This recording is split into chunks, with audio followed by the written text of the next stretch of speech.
Espero que muy bien. Francisco José Pino Rodríguez nos envió un comentario en uno de los videos que vamos a responder en este momento.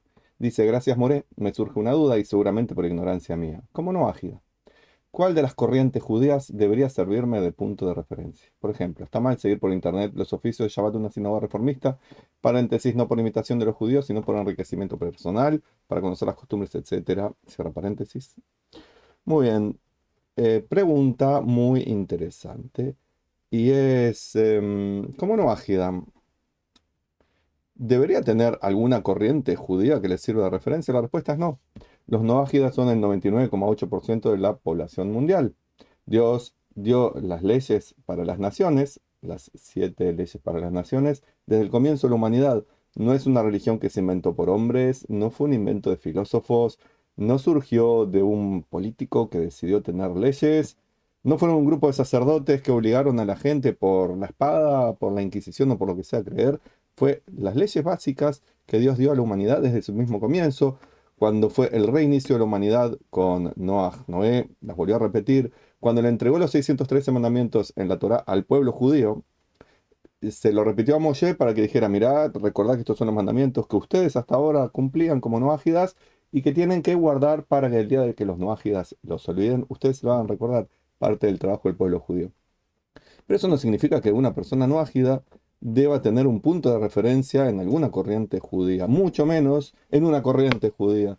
Eh, Está bien, como dije antes, que los judíos podamos ayudar a las no ágidas a reencontrar su identidad, pero no tenemos que ser los que toman de la mano al no ágida y llevarlo por todos lados y empezar a hacer como religiones y sectas y cosas por el estilo. No es necesario. Evidentemente, como tenemos 613 mandamientos los judíos, hay cosas que Dios no le dijo a los noágidas, no porque no los quisiera, no porque no sintiera que fuera necesario, sino porque era lo que Dios quería que los noágidas tuvieran, sus 7 mandamientos y 613 los judíos para servir de maestros espirituales para las naciones, lo cual no quiere decir que uno tenga que estar constantemente encima de los noágidas para decirle lo que hacer o dejar de hacer. Los noágidas tienen que tener sus propias iniciativas, por eso uno de los mandamientos es generar tribunales de justicia, poder legislativo, poder judicial, para que se cumplan esas leyes tanto dadas por Dios como aquellas que los propios pueblos generan. Vuelvo a decir, está bueno tener maestros judíos que indiquen el camino, pero no hay que aferrarse a ellos como si fuera la única verdad, como si todos los mandamientos, las leyes, los conocimientos vinieran del pueblo judío. Como bien dice la tradición judía, la Torá es lo que los judíos pueden enseñar, pero cuando se habla de otro tipo de conocimientos, las naciones, cualquier persona está capacitada, mientras estudie, tenga la capacidad de racionar, de razonar, etcétera, está capacitada para enseñar cualquier cosa, moral, filosofía, ética, conductas sociales, ciencias, tecnología. No se precisa a un judío que guíe en esos aspectos. Sí, en el camino espiritual. Por lo tanto, está bien tener su maestro judío para que le indique cosas, pero no para seguirlo formando sectas. No, espero que se haya entendido. Entonces, cuando dice acá el tema de las corrientes judías, debes saber que el tema de las corrientes judías se inició hace 2, 3 siglos atrás, que hasta ese momento los judíos vivían su judaísmo, cada uno hacía lo que había aprendido en su casa y lo que los maestros que tenía a disposición le enseñaban. Un cierto día, siguiendo la evolución europea, en el tema social, se empezó a distinguir en corrientes. No eran todos lo que hoy llamaríamos ortodoxos los judíos, era gente que cumplía más los mandamientos que hoy en día, puede ser que haya sido así, pero no existía el título en la etiqueta ortodoxo, por más que alguna gente diga que sí. También se inventó hace 2, 3 siglos esa etiqueta, incluso creo que menos.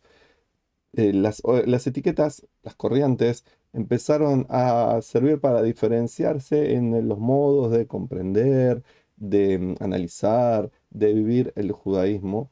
Hoy en día son básicamente lo mismo, etiquetas que sirven para diferenciar a los judíos entre sí, cosa que no es muy positivo, y que sirve para que algunos se agarren de su etiqueta como para menospreciar a los demás.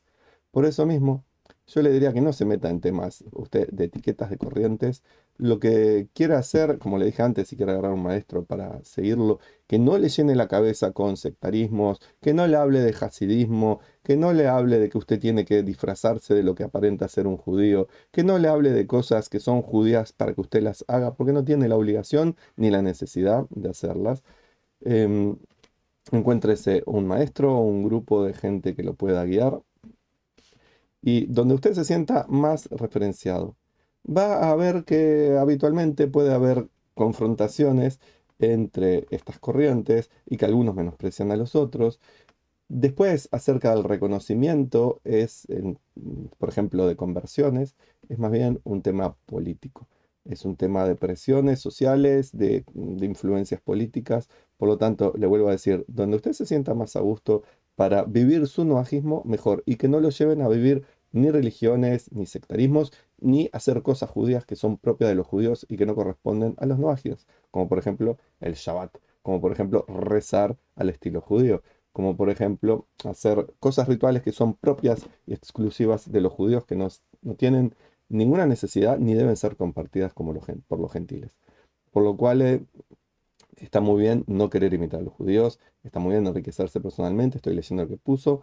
No sé qué gana conociendo costumbres de los judíos si no son las suyas. Pongamos un ejemplo. Un noágida mexicano, un gentil mexicano, que no quiere vivir ninguna religión.